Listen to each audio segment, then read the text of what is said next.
Hola y bienvenidos. Hay textos que, bueno, te informan, y hay otros que de plano te detienen en seco. Hoy vamos a meternos de lleno con uno de los segundos. Es el volumen 41 de la crónica de Kevin J. Bernstein, The Change Chronicle. El título ya nos da una pista enorme. The Sky Unplugged, o sea, el cielo desconectado. Y nuestra idea aquí es desempacar un concepto que parece simple, pero que tiene unas implicaciones, enormes. La idea de que hemos dejado de mirar hacia arriba. Y el costo de eso es mucho, mucho mayor de lo que creemos. La historia empieza de una forma muy de nuestra época. Bernstein está en una llamada con una inteligencia artificial. Una IA que le ayuda a crear su libro del legado. Exacto, como una autobiografía interactiva. Y la IA le hace preguntas profundas. La de ese día fue, ¿cuáles son tus placeres simples? Y él, mientras pasea, empieza a listar lo típico, ¿no? El café, la risa de su esposa, manejar su camioneta. Pero de repente se detiene. Se da cuenta de que no está solo viendo el cielo. Por primera vez en mucho tiempo, lo está mirando de verdad. Y esa pequeña chispa, ahí empezó todo. Y ese es un punto de partida perfecto, de verdad. Porque no nace de un análisis de datos, ¿sabes? Nace de un momento súper personal, una epifanía, algo no planeado. Y lo que me parece fascinante es cómo esa experiencia tan íntima le sirve para lanzar una pregunta que, pues, nos afecta a todos. Nos obliga a pensar, a ver, ¿es cierto que ya no miramos el cielo? Y si es así, ¿por qué debería importarnos? Sobre todo ahora que estamos de lleno en la era de la inteligencia artificial. Exacto, porque no se quede en la anécdota. A partir de ahí, Bernstein se convierte en una especie de observador y empieza a pintar escenas que, la verdad, duelen un poco de lo familiares que son. Describe aeropuertos donde lo único que se oye es el aire acondicionado, porque cientos de personas están en silencio. Con la cara iluminada de azul por las pantallas. Justo eso. La imagen del cementerio de luz azul, como él la llama, es muy potente. Totalmente. O la escena del cine, esos minutos antes de la película. El lugar debería estar lleno de expectativa, ¿no? Y en vez de eso, es un mosaico de cabezas inclinadas, todas sobre un teléfono. Sí, sí. O la cena familiar, que es todavía peor. Todos juntos en la misma mesa, pero cada uno en su propio universo digital. Y no es solo para entretenerse.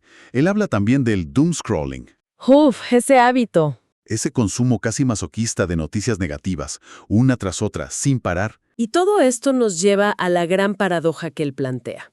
La profunda ironía la llama. Estamos construyendo a toda velocidad un mundo optimizado por la IA. Un mundo diseñado para liberarnos de las tareas aburridas y darnos más tiempo para... bueno, ¿para qué? Para pensar, se supone. Claro. Y la ironía es que en ese proceso estamos dejando que se atrofien justo las habilidades que ninguna IA puede replicar. La capacidad de asombro, la perspectiva, el simple acto de soñar despierto. Justo ahí es donde el tema se pone serio. Él incluso menciona la famosa pregunta de la novela de Philip K. Dick.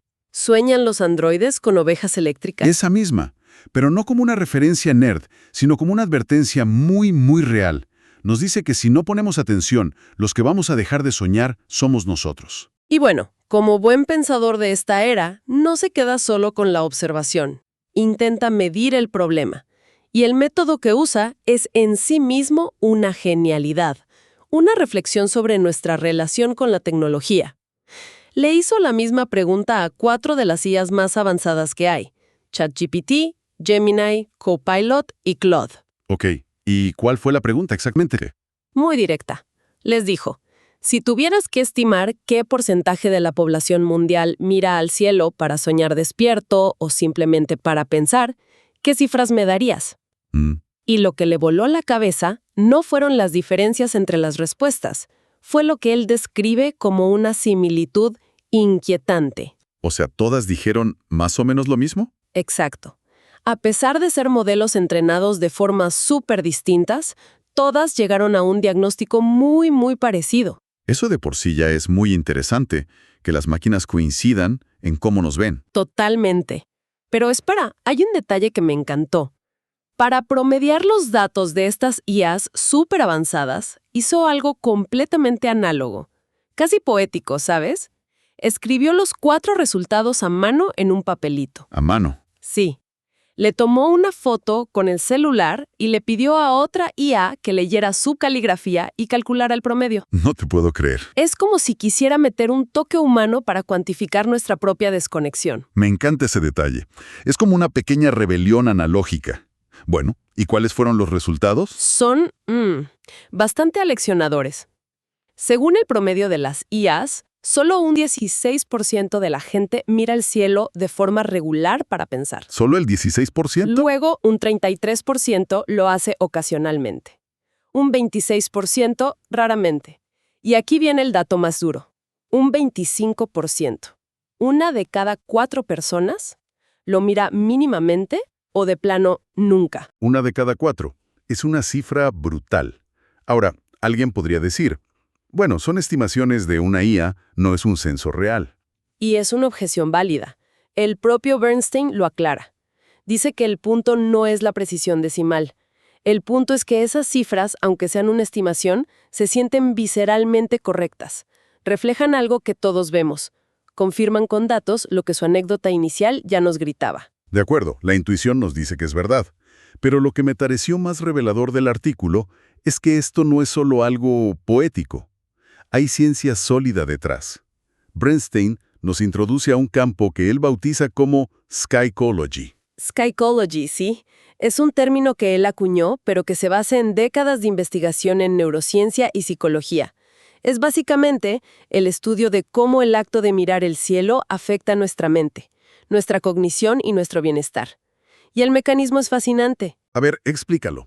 ¿Qué pasa en nuestro cerebro cuando soltamos el teléfono y miramos para arriba? Pues mira, ocurre un cambio fundamental en el tipo de atención que usamos.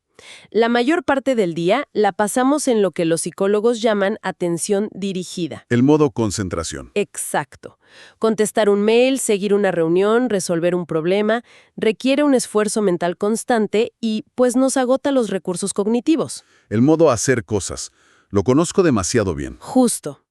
Pero cuando miramos algo vasto y sin un foco claro, como el cielo, nuestro cerebro cambia. Pasa a un estado de atención involuntaria. ¿Atención involuntaria? Sí, es un modo mucho más suave, que no requiere esfuerzo. No intentas enfocarte en nada, solo dejas que tu mente vague. Y lejos de ser una pérdida de tiempo, este estado es increíblemente restaurador. Es como llevar la mente a un spa. O sea, no es una distracción. ¿Es una recarga? Es más que una recarga. Los neurocientíficos lo llaman el modo de pensamiento difuso. Y aquí está la clave. Este es el estado mental donde ocurren los verdaderos chispazos creativos. Ajá. Es cuando no estás forzando una solución, sino que permites que diferentes partes de tu cerebro se comuniquen libremente. Y de repente, ¡pum!, se conectan dos ideas que no tenían nada que ver. Es el famoso momento eureka. No suele pasar frente a una hoja de cálculo. Pasa en la ducha, o caminando, o mirando las nubes. Y el texto también habla de ese concepto de asombro, ¿no? Lo que en inglés llaman awe. Esa sensación de sentirte pequeño frente a algo inmenso. Sí, y es crucial.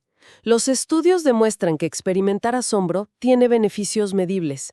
Reduce el cortisol, que es la hormona del estrés, fomenta la empatía, los sentimientos de conexión, e incluso cambia nuestra percepción del tiempo. Nos hace sentir menos apurados. ¡Wow! Te saca de tus problemas y te da perspectiva. Es algo que los niños hacen por instinto, ¿sabes? Se tiran en el pasto a buscarle formas a las nubes. No están perdiendo el tiempo. Están entrenando su creatividad. Un entrenamiento que, como adultos, parece que hemos abandonado. Y es aquí donde todo esto choca de frente con el mundo corporativo. Especialmente con cómo estamos adoptando la IA. Se produce una paradoja brutal. Las empresas están obsesionadas con la implementación táctica de la IA. Planes, gobernanza, optimización de procesos. Todo lo que exige atención dirigida al máximo. Exactamente. Exige un enfoque láser, estar en modo ejecución todo el tiempo.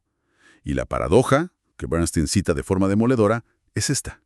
Estamos tan ocupados implementando la IA que hemos perdido la capacidad de imaginar lo que realmente podría ser. O sea, la herramienta que podría permitirnos pensar a lo grande, estamos implementando de una forma que nos obliga a pensar en pequeño. Precisamente. Él cuenta que ha visto proyectos de IA de millones de dólares fracasar. Y no por fallas técnicas, sino cognitivas. ¿Cómo es eso? Equipos de gente brillantísima, pero tan metidos en la trinchera del día a día, tan desconectados del panorama general, que nunca levantan la cabeza para preguntar, ¿y sí? La ironía es casi trágica. Construimos tecnología para liberarnos y tener una visión más amplia, pero el proceso mismo de implementarla nos ciega. Y no es una idea nueva, ¿eh? La historia está llena de ejemplos de grandes pensadores que entendían esto por instinto. El texto nos recuerda a Steve Jobs. Claro, famoso por sus reuniones caminando, a veces hasta descalzo por el campus de Apple. No era una excentricidad, era su método para las conversaciones importantes. Si no podía resolver algo en su oficina en 10 minutos, se iba a caminar. Y el diseño del iMac G4, ¿te acuerdas? Esa computadora con la pantalla que flotaba, Sí, claro, una belleza. no se concibió en una sala de juntas. Se les ocurrió a Jobs y a Johnny Ive mientras paseaban por un jardín. Y es que caminar, neurológicamente, activa ese modo de pensamiento difuso del que hablábamos, libera la mente. El texto también menciona de pasada a Einstein, a Mark Zuckerberg, a Jack Dorsey, todos defensores de los paseos de Gandhi. Pero la anécdota que más me impactó fue la del propio autor. Cuenta que cuando era director de tecnología en una gran empresa hipotecaria, él y su equipo tenían una regla. Los problemas realmente difíciles, los que parecían imposibles, no se discutían en una sala de reuniones. ¿Ah, no? ¿Y qué hacían? Salían a caminar, daban una vuelta de casi 2 kilómetros alrededor del edificio. A veces hablaban del problema, a veces de cualquier otra cosa. Y a veces solo caminaban en silencio, mirando el cielo, los árboles. Y él subraya algo fundamental. Eso no era un descanso del trabajo. Eso era el trabajo más importante que hacían. Porque era el trabajo de ganar perspectiva. Exacto. Dice que las decisiones más audaces, las que de verdad impulsaron el negocio, salieron de esos paseos. Y cuenta, con algo de amargura, que otros ejecutivos los miraban con recelo, como si estuvieran perdiendo el tiempo. Cuando en realidad estaban haciendo el trabajo que nadie más podía hacer, encerrado en una oficina. El trabajo de tener claridad. Para rematar todo el argumento, Bernstein usa una analogía final que es simplemente brillante. Conecta de forma perfecta la tecnología más avanzada con el simple acto de mirar hacia arriba. Nos habla del proyecto SETI at Home. La búsqueda de inteligencia extraterrestre. Claro, lo recuerdo. Fue muy popular a finales de los 90s. Sí, uno de los primeros y más grandes proyectos de computación distribuida. Millones de personas, incluido él mismo, donaban el tiempo de inactividad de sus computadoras para analizar datos de radiotelescopios, buscando patrones, una señal inteligente en medio de todo ese ruido cósmico. Una idea increíble, la verdad. Ahora, piensa en la lógica del proyecto. Tenemos el desafío computacional más ambicioso de la historia: encontrar inteligencia en el universo. Y para lograrlo, ¿hacia dónde apuntamos nuestras herramientas más poderosas? Hacia el cielo. Hacia el cielo. No analizamos bases de datos que ya tenemos. No optimizamos procesos existentes. Apuntamos los telescopios a lo desconocido y hacemos la pregunta más grande de todas. ¿Qué hay ahí fuera que ni siquiera podemos imaginar? Ya veo a dónde vas. La imagen es potentísima. Y aquí es donde la ironía final nos golpea con toda su fuerza. Hemos construido máquinas que procesan miles de millones de señales del espacio y las programamos para que miren al cielo. Mientras tanto, nosotros, los humanos, con nuestra conciencia y nuestra imaginación, nos hemos apuntado a nosotros mismos hacia abajo. Hacia pantallas de 6 pulgadas. A centímetros de la cara. Es como si hubiéramos olvidado la instrucción más básica que hasta nuestras computadoras conocen. Las respuestas a las preguntas importantes rara vez se encuentran en los datos que ya tienes delante. Esa analogía es demoledora. Pensar que apuntamos nuestras máquinas a las estrellas mientras nosotros solo miramos hacia abajo. Te deja pensando. Y fiel a su estilo, Bernstein no nos deja solo con la reflexión.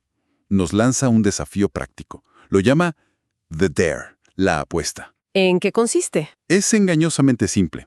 Te reta a que salgas, sin tu teléfono, por solo 2 a 5 minutos, y que simplemente mires el cielo. No que le eches un vistazo, sino que lo mires de verdad, y que notes qué pasa en tu cuerpo y en tu mente.